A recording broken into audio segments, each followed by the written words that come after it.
Assalamu alaikum masu kallon mu. Barkamu da warhaka. Barkamu da sake kasancewa da ku a cikin shafin labaran mu na yau da kullum.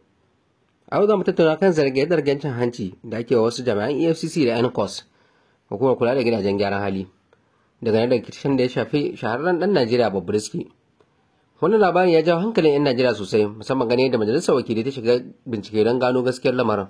A makonnin da suka gabata, an samu rahotannin da ke nuna cewa wasu jami'an EFCC da NCOS sun karbi cin hanci daga hannun wasu mutane don taimakawa Bobrisky wajen tsallake wasu ƙa'idojin da doka ta gindaya. Wannan zarge-zargen sun yi matuƙar tayar da hankula, kuma hakan ya sa majalisar wakilai ta ɗauki matakin gayyatar jami'an domin yin tambayoyi don jin gaskiyar lamarin. Mataimakin shugaban majalisar wakilai da ke kula da harkokin tsaro shine wanda jagoranci zaman tambayoyin da jami'an EFCC da NCOS.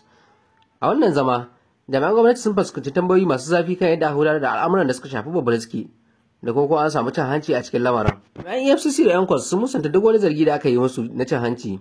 Sun ce suna gudanar da ayyukansu bisa tsari da doka, kuma ba su da hannu a wani abu da zai saba wa ƙa'idojin aikinsu.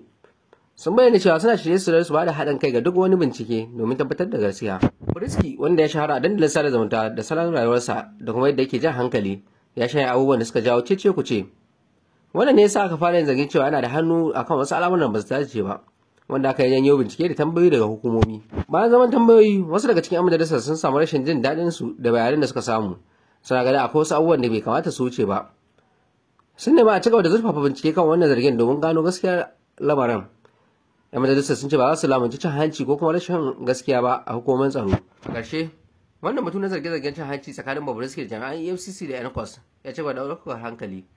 Kuma majalisar wakilai tana ƙoƙarin ganin an tabbatar da gaskiya cikin wannan al'amari. Za mu ci gaba da bibiyar wannan lamari don ganin yadda abubuwan za su kaya.